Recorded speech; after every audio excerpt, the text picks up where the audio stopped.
Усім прывітанне, гэта святочны выпуск падкаста зроблена ў Польшчы. Мы будзем віншаваць вас са святамі. Калі вы глядзіце гэта ў каляды, то сённяшнім святам, калі глядзіце пасля, то ўжо з мінулымі. Вось, будзем падводзіць вынікі года. Кірыл падрыхтаваў нават палітыка года, якога не ведаю нават я, ўсё атрымаю ў сакрэце. І будуць яшчэ падарункі ад нашых партнёраў, таму глядзіце выпуск. Паехалі.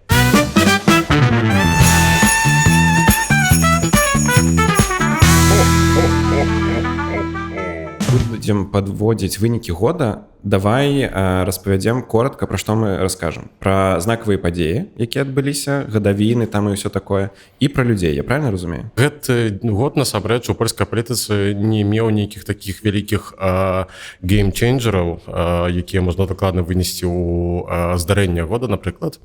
Але цягам года мела месца некалькі гадавін, вельмі важных гадавін для Польшчы, для гісторыі Польшчы і аглом для нават сённяшняй сітуацыі Польшчы, так? Першая гадавіна – гэта 20годдзя ўступлення Польшчы ў Еўрапейскі Саюз. Я вельмі добра памятаю дзень 1 траўня 2004 года.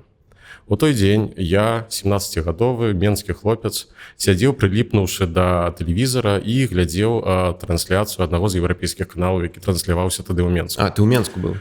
Так, от тады яшчэ быў у Менску. І з проста неверагодным захапленнем я назіраў, як на межах краін былога ўсходняга блоку падымаліся шлагбаумы, людзі пачыналі проста шпацыраваць туды-сюды, так, уздымаліся еўрапейскія сцягі, і агулам гэта была такая атмасфера проста неверагоднага энтузіазму, неверагоднага свята, якое сустрэла гэтая краіна. Marzenie stają się rzeczywistością. Oto dzisiaj Polska wraca do europejskiej rodziny. Як Польша рыхтавалася да таго, каб уступіць у ЕС, бо калі кажуць там пра кантэкст, не ведаю, Беларусі, Украіны, Грузіі, усе кажуць, што гэта вельмі цяжка і складана. Дакладна. Ці неяк спецыяльна рыхтавалася Польша да гэтага? Пасля падзення камунізму ва ўсходнім блоку Польшча, як і ўся краіна, стала перад галоўным геапалітычным выбарам. І выбар быў, насамрэч, відавочны. Так, палякі 44 гады змагаліся з камуністычнай уладай і проста не хацелі сябе ўтасамляць з усходам. Так, і выбар быў просты – захад. Вось. І даслоўна з моманту трансфармацыі пачаўся працэс, які ў 2004 годзе прывёў Польшчу ў ЕС. То бок гэта ўсё цягнулася 15 гадоў. Наколькі мы ведаем вось актуальныя падзеі, вось у Малдове быў рэферэндум пра ўступленне ў ЕС. Ну, там, окей, там была фармулёўка пра канстытуцыю, але агулам гэта пра ўступленне ў ЕС. Ці быў такі рэферэндум у Польшчы? І якія там былі вынікі? У 91 годзе было падпісана стоварышэнне, то бок такая асацыяцыя, скажем так, з Еўрапейскім Саюзам. З гэтага моманту можна сказаць, што пачаўся такі афіцыйны працэс дастасавання Польшчы да вымаганняў Еўрапейскага Саюза. У 94 годзе Польшча падала фармальную заяўку на ўступленне ў ЕС, і ў 98 годзе пачаўся працэс так званых негацыяцый, так, то бок перамоваў аб афіцыйным уступленні. У 2002 годзе афіцыйны працэс перамоваў закончыўся, і было дасягнутае пагадненне падчас саміту ў Капенгагене, а у красавіку 2003 года у Афінах быў падпісаны трактат пра ўступленне ў Еўрапейскі Саюз паміж Польшай і Еўрапейскім Саюзам. Пасля гэтага ў Польшчы быў праведзены рэферэндум, які доўжыўся 2 дні. Гэта было зроблена спецыяльна, каб была як можна большая яўка, так, вось. І з вынікам амаль што 78% палякі прагаласавалі за ўступленне, за ўваход Польшчы ў Еўрапейскі Саюз. Якая была рэакцыя грамадства вось адразу пасля ЕС? Бо я ведаю з досведу, зноў-такі я не правяраў, але так кажуць, бо я з памежнага там краю, умоўна кажучы, з Латвіі, і заўсёды казалі, што калі Латвія ўступіла ў ЕС, то амаль усе людзі проста з'ехалі маладыя, тыпу ў Латвіі нікога не засталося, як у Польшчы. адчуваецца, што тут не з'ехала шмат людзей. Палякі ўспрынялі гэта, канечне, з проста вялікім энтузіязмам. Ну, гэта просто азначала, што Польшча афіцыйна вярнулася ў сям'ю еўрапейскіх народаў. Так, вось вырвалася з клешчаў, скажем так. Канечне, ну, далёка не ўсе, і, дарэчы, там ёсць адзін такі палітык, пра якога мы дакладна яшчэ будзем шмат разоў узгадваць, гэта Роман Гертых, ось, пра якога мы ўжо, дарэчы, казалі. Дэпутат ад кааліцыі. Дэпутат у дадзены момант ад кааліцыі. У той момант ён быў з такой партыі, якая называлася Ліга польскіх родзін, то бок Ліга польскіх сямей. Так. Ён нават 1 траўня 2004 года ў Варшаве праводзіў маніфестацыю, дзе абураўся і крычаў, што нельга ніякім чынам ніколі ўступаць у нейкі еўрапейскі саюз. А цяпер ён вялікі еўраэнтузіяст. Вось як усё змяняецца. А тое, пра што ты казаў, пра эміграцыю, ну, канечне, Польшча таксама сутыкнулася з гэтай эміграцыяй. І яно не дзіўна, бо калі ў вялікіх гарадах было ўсё ўжо так даволі добра і спакойна, то ўсё ж такі, напрыклад, у маленькіх гарадах, у вёсках было вялікае беспрацоўе. Ось, і шмат людзей проста не мела ніякіх шансаў, не было тых вось сацыяльных ліфтаў, так, якія дапамагалі б людзям зрабіць нейкі апгрэйд свайго жыцця. Плюс варта памятаць, што, ну, у той момант колькі зарабілася ў Польшчы. У пераліку на даляры, ось, беларусам гэта будзе больш зразумела, ну, скажем так, $200 там на рукі, так, ось. А дастаткова было паехаць у Великабрытанію, каб атрымаць 1000 фунтаў, так. І ў той момант фунт быў 6 злотых за фунт, цяпер 5. На той момант гэта было прыкладна $1500. Так, вось, наколькі я памятаю. Можна было зарплату X7 карацей зрабіць? Ну, карацей, полугадовую зарплату, так, можна было адразу атрымаць. І для шматлікіх людзей гэта была просто настолькі неверагодная сума грошай, так, што, ну, просто выбор быў відавочны. І з Польшчы выехала вельмі шмат людзей. Ось. Толькі ў Великабрытаніі па стане на, так, прыкладна 2012-13 год жыў 1 мільён палякаў. І Великабрытанія сталася, здаецца, найбольш папулярным кірункам, дзе палякі выязджалі. Польшча цягам гэтых 20 гадоў настолькі добра скарысталася членствам у Еўрапейскім Саюзе, што ў дадзены момант вось гэтай бездані ва ўзроўні жыцця, які назіраўся 20 гадоў таму, ўжо няма. І у Великабрытаніі, што смешна, у дадзены момант вельмі сур'ёзна абмяркоўваецца тое, што цягам для найбліжэйшых 10 гадоў Польшча абгоніць Великабрытанію па ўзроўні жыцця. І гэта вельмі сур'ёзная тэма. Для великабрытанцаў гэта проста, ну, ось, скажем так, плевок у твар. Окей, то бок хутка 1 мільён брытанцаў прыйдзе ў Польшчу на заробкі. Ну, я вельмі добра ведаю сітуацыю ў Великабрытаніі, так бы з гэтай краінай вельмі цесна звязана, і я таксама ведаю вельмі шмат палякаў, якія жывуць у Великабрытаніі. На сваім уласным прыкладзе я магу распавесці, што сярод, ну, скажем так, 20 знаёмых, якія былі ў Великабрытаніі 10 гадоў таму, палякаў, цяпер у Великабрытаніі засталося 10. Так, прыкладна, палова з'ехала назад у Польшчу. Давай яшчэ распавядзем пра плюсы вось Польшчы ў ЕС. Што яшчэ змянілася? Ідэя Еўрасаюза, яна была вось у чым, так, вось, каб стварыць супольнасць вось гэтых краін, дзе ўзровень жыцця не будзе так моцна адрознівацца.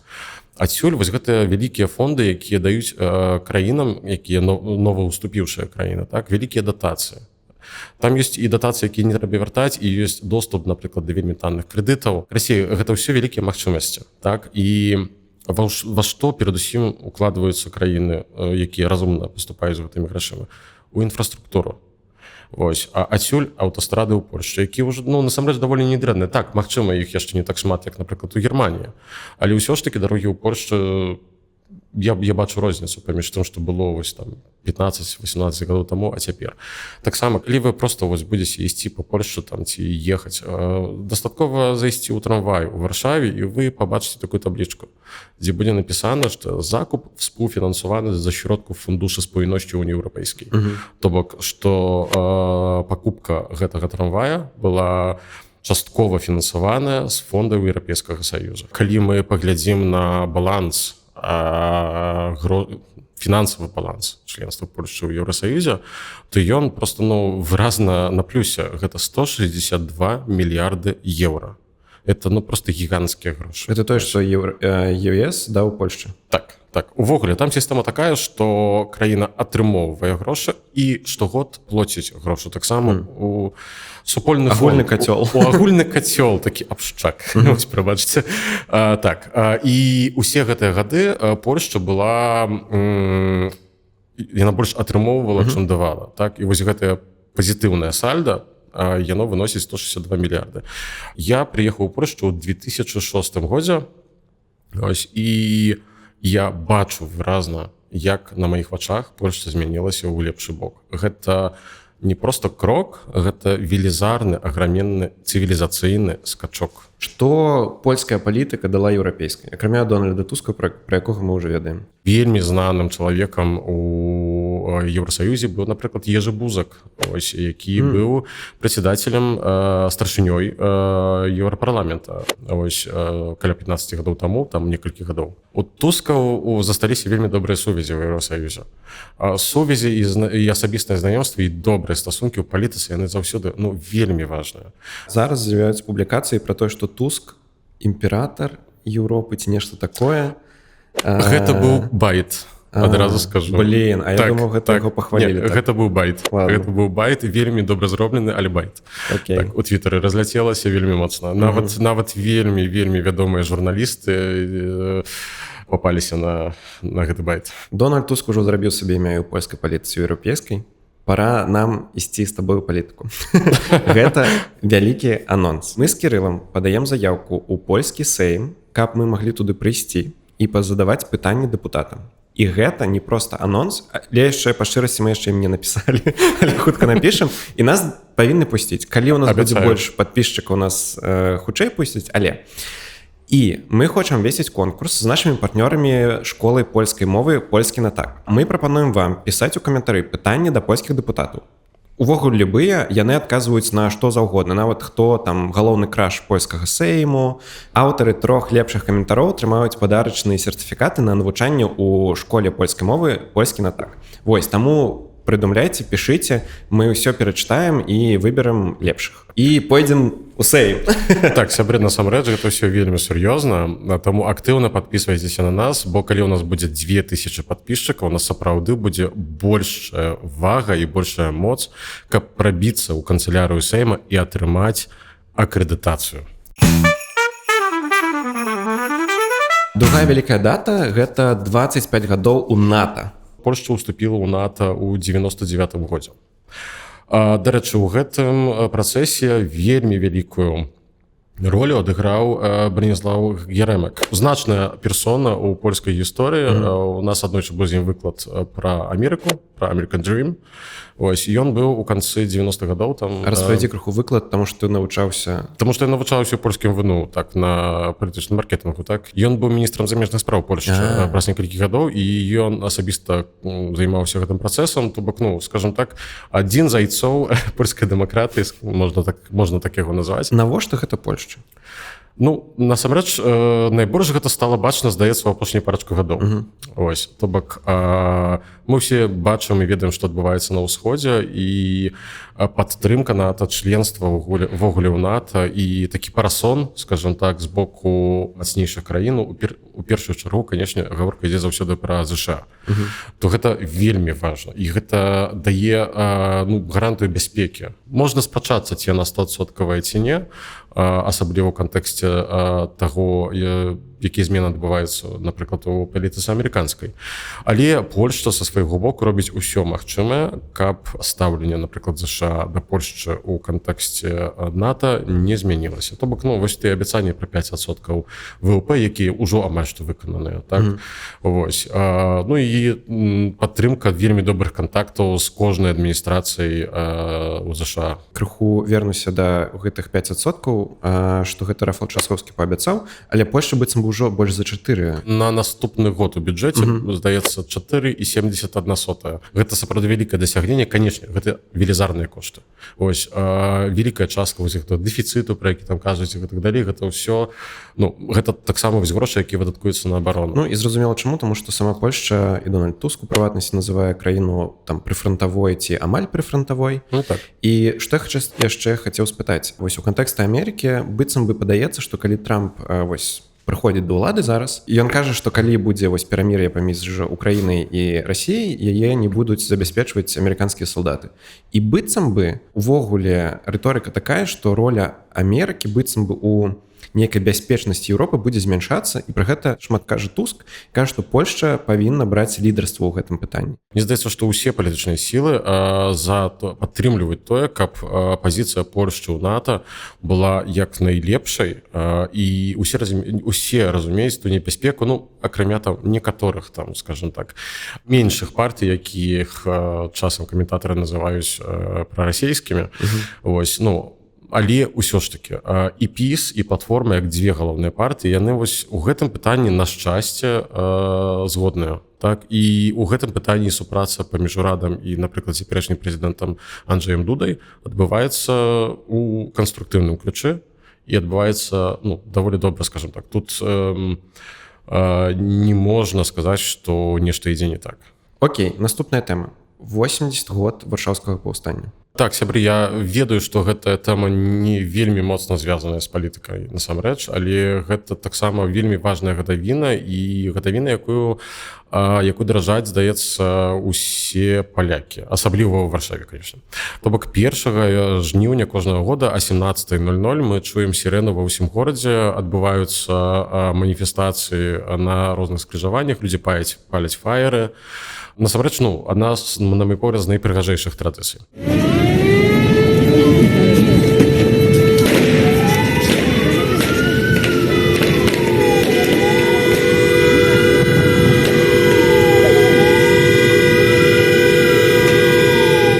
Так, гэтае паўстанне прайграла, так, то бок было падаўлена нямецкімі акупантамі, а Варшава была, ну, амаль што поўнасцю знішчаная, так. Але ўсё ж такі памяць пра гераізм сваіх продкаў і так далей, яна вельмі жывая ў сэрцах проста палякаў, а асабліва ў сэрцах варшавякаў. Гэтая тэма так ці інакш, яна увесь час недзе з'яўляецца. Ось у дадзены момант у кантэксце прэзідэнцкай кампаніі мы дакладна пабачым фатаграфіі, напрыклад, кандыдата Рафала Часкоўскага, бо ён прэзідэнт Варшавы. О, з 2 ветэранкамі. Так, вось гэта ўвесь час, нават, вось Дональд Туск у той прамове, дзе ён узгадаў хаміка, перад гэтым ён сказаў, што вось, што ён глядзеў, як Рафал Часкоўскі падчас святкавання гадавіны паўстання падтрымліваў вось ветэранак паўстання, бо якіх засталося, ну, вельмі няшмат, уже вядома, 80 гадоў мінула. Гэта той вобраз, які б ён хацеў бачыць. Так, ну і параўнаў гэта з тым, што там не дазволіў бы хаміка падтрымаць.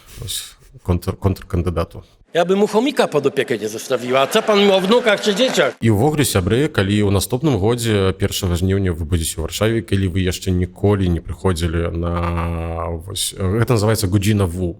Гадзіна выбуху. Так, паўстання. 17:00, 1 жніўня, у цэнтры Варшавы, на, здаецца, кожным скрыжаванні. Вось прыйдзеце, проста паглядзіце. Гэта вельмі прыгожая традыцыя. Давай больш агульна, магчыма, некалькі галоўных вынікаў года, што здарылася, што адбывалася увогуле ў Польшчы, у польскай палітыцы. 2024 год – гэта год выбараў, бясконцых выбараў, так, і то бок...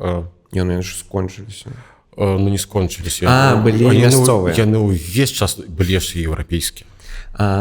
Окей, ладно. Разумееце, такі каскад, ад якога насамрэч ужо ўсе стаміліся. Ось, я дакладна стаміліся. Колькі можна выбіраць ужо? Колькі можна выбраў, але хочаце мець дэмакратыю, вучыцеся хадзіць на выбары. Усё скончыцца толькі ў сярэдзіне наступнага года, вось, і пару гадоў мы зможам проста перадыхнуць.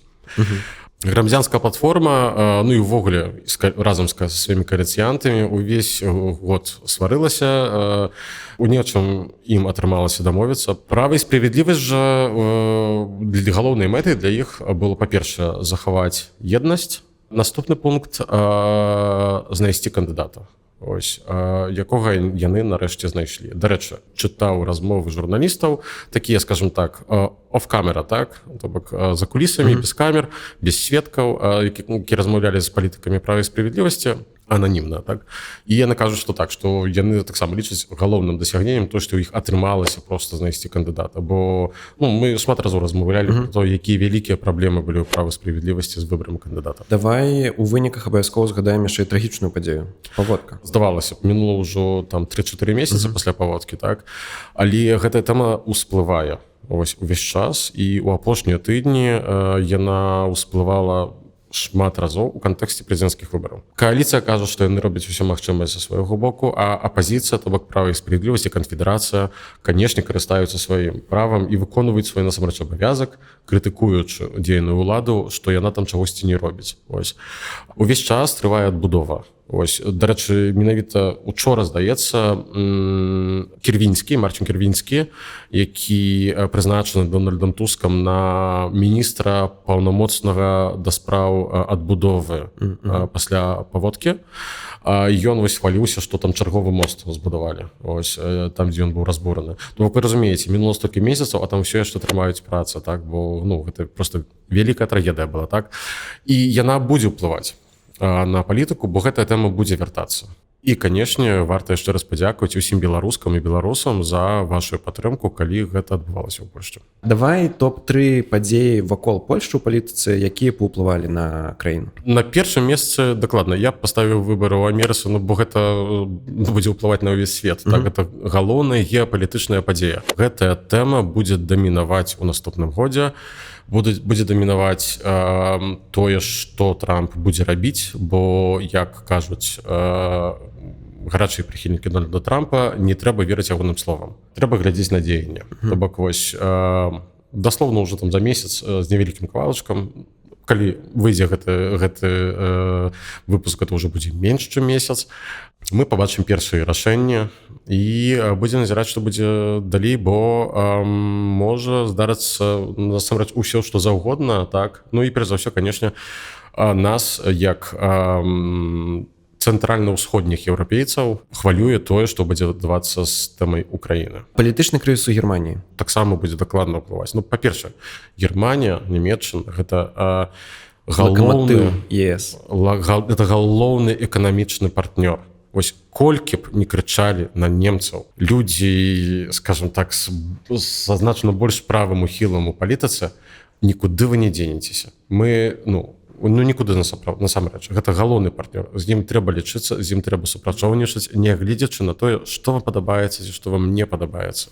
Паглядзім, канешне, які будзе вынік выбараў, які, здаецца, якія будуць у лютым. То бок, таксама даволі хутка.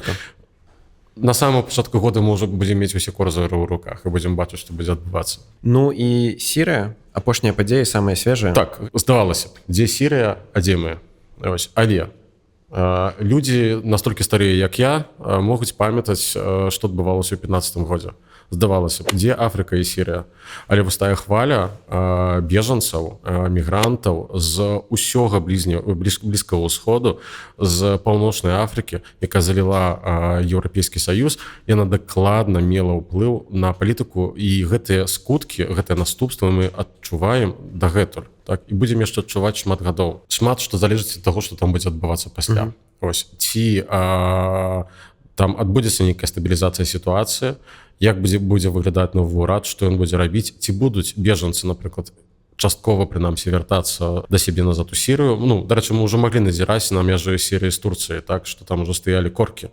Але таксама, магчыма, і паноўная дэстабілізацыя, так, і новая хваля бежанцаў. І нават не гледзячы на тое, што мы знаходзімся далёка ад паўднёвых межаў Еўрапейскага Саюза, гэта можа мець уплыў на нас. Ну і што, галоўнае, чаго я чакаў па шчырасці увесь гэты выпуск. Каго мы называем галоўным палітыкам года ў Польшчы па версіі падкаста «Зроблена ў Польшчы». Хто гэта? Я думаю, што ты назовеш Радослава Сікорскага. Добра, сябры. Я вельмі доўга думаў над тым, каго назваць палітыкам года па версіі нашага падкасту.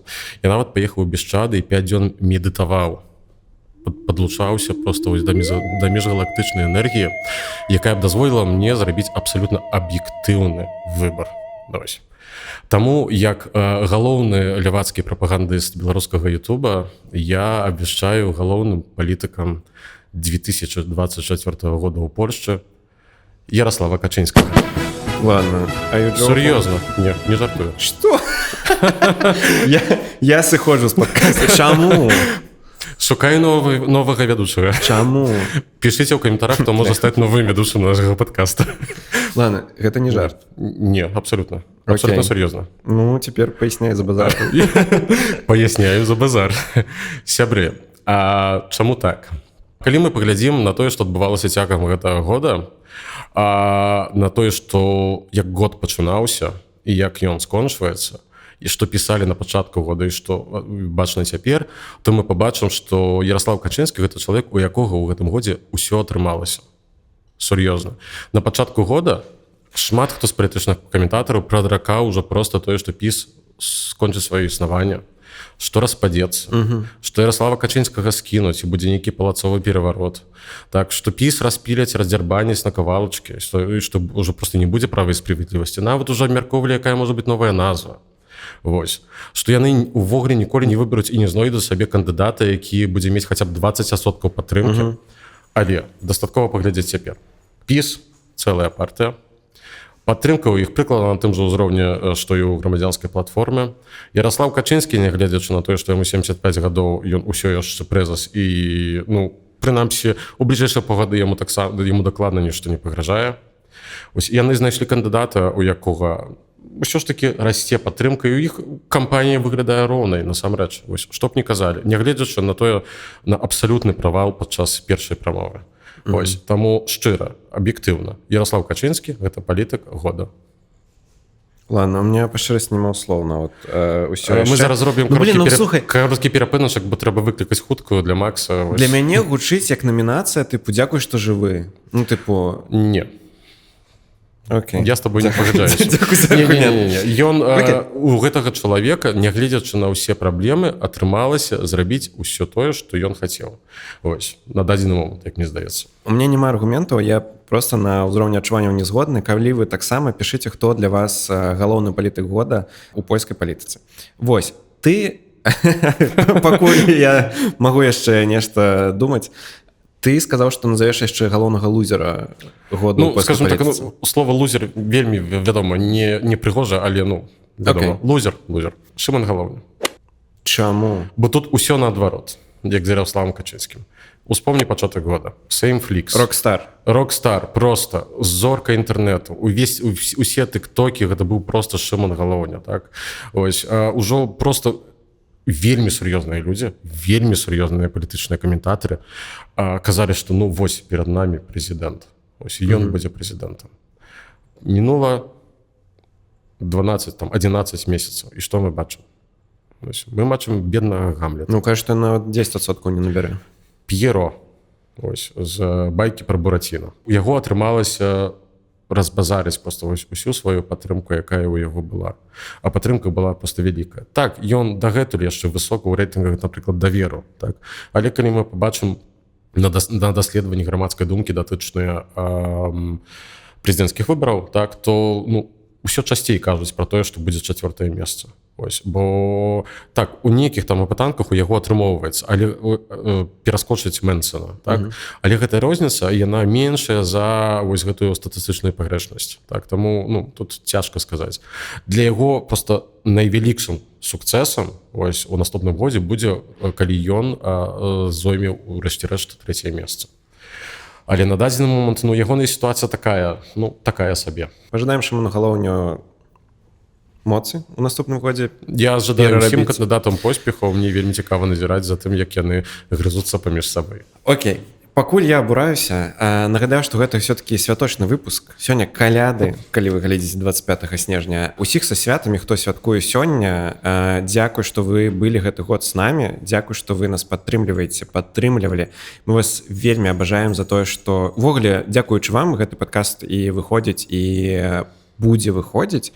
Мы з вамі сустрэнемся ўжо 1 студзеня Не переключайся, у нас не будзе ніякіх канікул святочных, пакуль вы будете святкаваць і адпачываць, мы будзем выходзіць. Дзякуй вам вялікі, подписывайтеся, донатьте, падтрымлівайце і далей глядзіце наш подкаст. Вось, дзякуй. Слова Кириллу. Сябры, са свайго боку я таксама хацеў бы вельмі вам падзякаваць за тую неверагодную падтрымку, з якой мы сутыкнуліся з вашага боку цягам апошніх 4 месяцаў. Наш падкаст, наш праект існуе толькі дзякуючы вашай падтрымцы. І у нас ёсць вельмі шмат ідэй, як развіваць яго далей. Таму, калі вы хочаце падзякаваць нам за нашу працу ці зрабіць нам калядны падаруначак, то, калі ласка, скарыстайцеся сервісам Buy Me Coffee і падтрымайце наш праект. Дзякуй вам і да сустрэчы.